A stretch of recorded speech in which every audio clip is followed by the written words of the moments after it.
अस्सलामुअलैकुम वरहमतुल्लाहि वबरकातुहु। बिस्मिल्लाहिर्रहमानिर्रहीम। नहमदुहु व नुसल्ली अला रसूलिहिल करीम व अला आलिहि व अस्हाबिहि अजमईन। अम्मा बाद। मोहतरम भाइयों, बुज़ुर्गों, दोस्तों, देखो, भारत में मुसलमानों का ये जो हाल हुआ, ख़ास तौर पे क्योंकि मैं बाहर मुल्कों के सफ़र करता हूँ, बाहर मुल्कों में अक्सर लोग मुझे इंडिया के मुसलमानों के मज़लूमियत के बारे में पूछते रहते हैं। तो मैं तो वैसे मेरे तफसीर में, मेरे बयानात में बताते ही रहता हूँ कि इंडिया में बातिल ताकतों से ज़्यादा ख़ुद मुसलमानों के दुश्मन हैं। एक मुसलमान दूसरे मुसलमान को बर्बाद करने में लगा हुआ है। इसीलिए आज जो हमारा ज़वाल हुआ, आज ये जो हमारे हालात हुए, अभी मैं आपको एक वाक़या सुनाता हूँ जो रियल, यानी अभी आज से सिर्फ 4 दिन पहले का है। तब आपको पता चलेगा कि क्यों हमारे हाथ में से वक्फ़ बोर्ड निकल गया, क्यों उत्तराखंड के अंदर जो है मुस्लिम पर्सनल लॉ बोर्ड को ख़त्म करके वहाँ पे कॉमन सिविल कोड यानी यूनिफॉर्म सिविल कोड लागू कर दिया गया, और अभी बाकी पूरे देश में भी मुस्लिम पर्सनल लॉ के ऊपर तलवार लटक रही है। कभी भी पूरे देश में जहाँ जहाँ पे भी बीजेपी की गवर्नमेंट है, वो सारे स्टेट्स में एक दिन जो है यूनिफॉर्म सिविल कोड आने ही वाला है। किसकी वजह से? आपस के तोड़ की वजह से, आपस के झगड़ों की वजह से, आपस के मारामारी की वजह से, आपस में एक दूसरे को बर्बाद करने के लिए साजिशें, षड्यंत्र, मक्कारियाँ, अय्यारियाँ, कैसा फंसाने का बोले इसको, ये जो शैतानी हरकतें चल रही है ना, शैतानी हरकतें, इसी की वजह से अल्लाह ताला का अज़ाब आया हुआ है, और इसी की वजह से ये सारे हालात आज हम देख रहे हैं। वरना पहले क्या किसी की मजाल थी वक्फ़ बोर्ड के ऊपर या मुसलमानों की औक़ाफ़ की ज़मीनों के ऊपर नज़र उठा के देख सके? मगर अभी सुन लो आप ये वाक़या, तो आपको समझ में आ जाएगा कि ख़ुद मुसलमानों के बर्बादी के कैसे ज़िम्मेदार है। सहारनपुर के अंदर अभी आज से 4 दिन पहले की न्यूज़ है। सहारनपुर पुलिस को इत्तला मिली कि चौधरी विश सिंह, जो एक हिंदू संगठन का बहुत बड़ा लीडर है, उसने हाईवे को जाम कर दिया। यानी सहारनपुर से जो हाईवे अम्बाला की तरफ जाता है, और बड़ा हाईवे है वो, उस हाईवे को ही उसने जाम कर दिया। अब पुलिस वहाँ पे पहुँची कि भाई हाईवे क्यों जाम किया गया? तो वो जो चौधरी विश सिंह था, उसने कहा कि देखो, ये किसी ने जो है गौ हत्या की है, और ये जो है उसकी हड्डियाँ हमने लेकर आए हैं, तो पहले उसको गिरफ़्तार करो, उसके बाद में ही हम हाईवे को खोलेंगे। तो पुलिस ने कहा अच्छी बात है, ये हमारा काम है, हम ये काम करते हैं। तो उसके बाद में जो है वो पुलिस के साथ में ही उलझ गया कि तुम पुलिस वाले कोई काम नहीं करते हो, तुम्हारा काम है, तुमने गौ हत्या रोकना चाहिए, गौ माता की सुरक्षा करना चाहिए, तुम लोग नहीं कर रहे हैं, इसके लिए जब तक हाईवे नहीं खुलेगा। अब चूँकि हाईवे वो बड़ा हाईवे है, उसी हाईवे से आगे पंजाब और पूरा जो नॉर्थ इंडिया है, वो पूरा का पूरा उसी हाईवे से जुड़ा हुआ है, दिल्ली से सारे स्टेट्स जो ऊपर के मिले हुए हैं। तो लेकिन जब वो हाईवे ही जाम हो गया, तो पुलिस को मजबूरन उनको और उसके संगठन के उसने जो है 150 कार्यकर्ताओं को भी बुला लिया उसके साथ में नारेबाजी करने के लिए। अब पुलिस के जो बड़े अधिकारी है वो भी वहाँ पे पहुँचे, वो उसको समझा रहे हैं, और वो और ज़्यादा पुलिस के साथ में हुज्जत कर रहा है। आखिर में पुलिस ने जो है इस मसले की तहकीकात की कि भाई ये हड्डियाँ कहाँ से लेकर आए हैं। तो पता चला कि वो हड्डियाँ कई साल पुरानी है, वो नई नहीं हैं। तो फिर पुलिस ने उसी को लेकर गए कि भाई ये हड्डियाँ तो बहुत पुरानी है, ये तूने कहाँ से लेकर आया। अब पुलिस ने जब पूरी तहकीकात की, तो देखो अभी आप सुनो, मसला असल में ऐसा था कि टीपू कुरैशी नाम का कोई आदमी था, उसने ये चौधरी विश सिंह जो हिंदू संगठन का लीडर है, उसको 50,000 रुपये दिए, और 50,000 रुपये देकर कहा कि देख, धंधे में, बिजनेस में मेरा एक कॉम्पिटिटर है, वो भी गोश्त का ही धंधा करता है, उसका धंधा ज़्यादा चलता है, मेरा धंधा कम चलता है, इसके लिए क्या करने का, उसको फंसाने का है।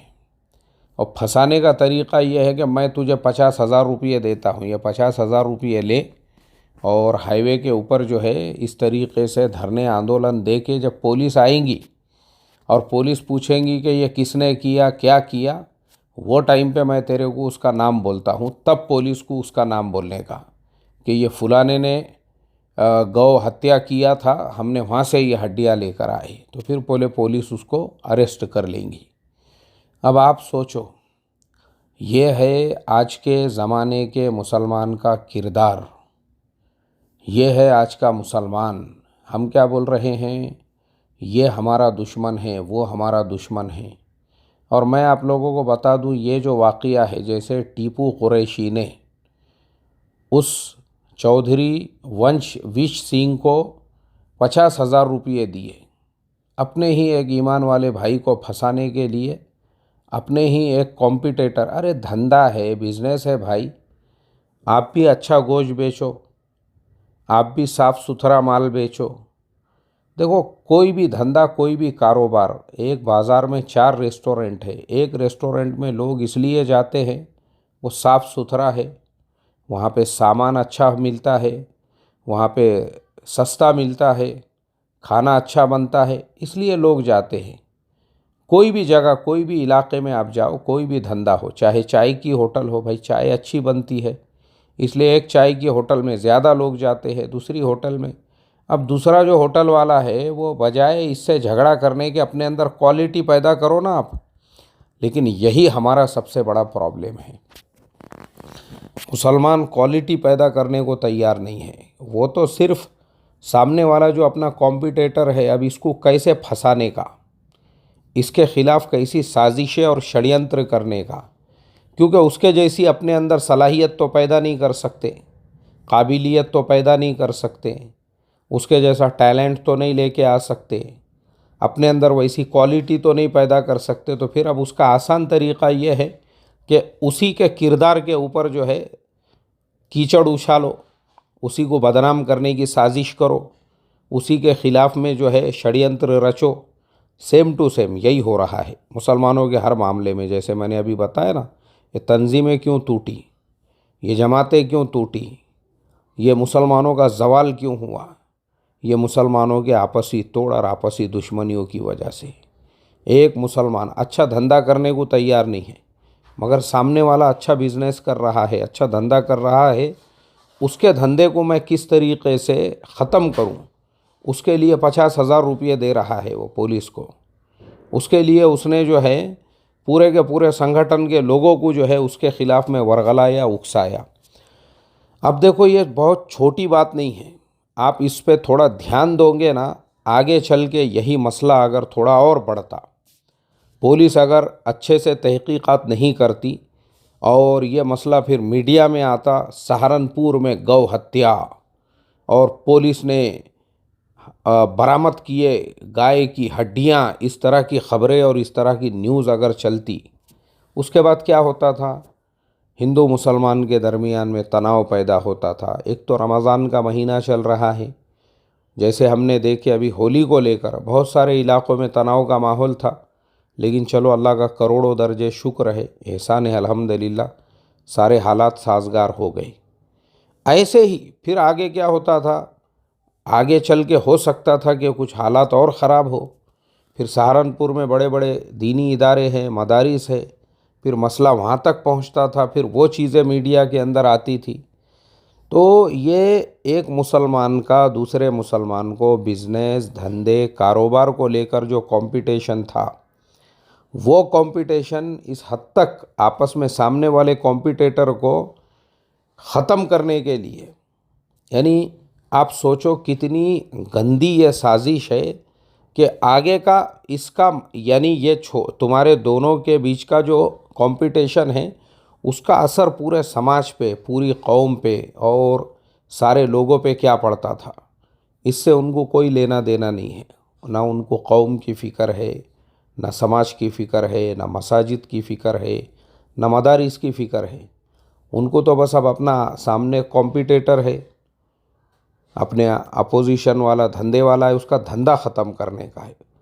मकसद है धंधा ख़त्म करना, उसके लिए फिर मज़हब को बीच में लाया जाए, उसके लिए फिर चाहे उसके, यानी वो अकेले पे तुम एक तोहमत और बहतान नहीं लगा रहे हो गौ हत्या की, बल्कि तुम पूरे अपने ही समाज के ऊपर, अपने ही कौम के ऊपर इस तरीक़े का कीचड़ उछाल रहे हो।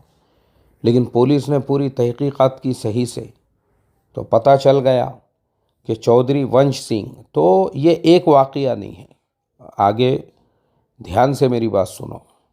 आज तक भी हम जितने सुनते हैं ना, हरियाणा में, मेवात में, यहाँ पे वहाँ पे, इधर उधर, अभी मैं महाराष्ट्र में बीड़ ज़िले की एक न्यूज़ देख रहा था, आज से एक हफ्ता भर पहले की न्यूज़ है। सब बेचारे अपने भोले भाले सीधे साधे गांव खेड़े के ताजिर लोग, उसमें बुज़ुर्ग लोग भी हैं 60-70 साल के, वो भी इंटरव्यू दे रहे हैं न्यूज़ चैनल पे। हमारी गाड़ियों को ऐसे पकड़ा जा रहा है, हमारी गाड़ियों को वैसे जो है पकड़ा जा रहा है, हमारी गाड़ियों को ऐसे गौशाला में ले जाया जा रहा है, हमारा माल इस तरह से बेच दिया जा रहा है।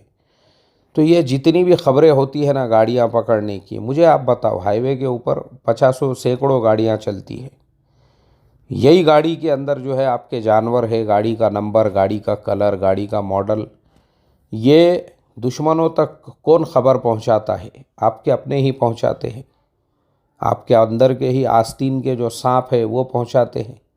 उन आस्तीन के सांपों की वजह से पूरी कौम, पूरा समाज आज खोखला होया हुआ है। अपनी ज़ाती दुश्मनियों के लिए इन हराम के पिल्लों ने पूरे कौम को, पूरे समाज को भेंट चढ़ा दिया हुआ है। अल्लाह हिफाजत फरमाए। इसीलिए मैं जो इतना चिढ़ चिढ़ के बोलता हूँ ना, मेरी किसी से पर्सनल दुश्मनी नहीं है, मगर मैंने देखा हूँ कुछ हराम के पिल्लों को, तंजीमों का, जमातों का, तहरीकों का अपने मफाद के लिए और अपने दुश्मनों को दबाने के लिए जो उन्होंने इस्तेमाल किए ना, इसके लिए मेरा खून खवलता है। बाकी मेरी पर्सनल दुश्मनी नहीं है किसी से। अस्सलामु अलैकुम रहमतुल्लाहि व बरकातुहू।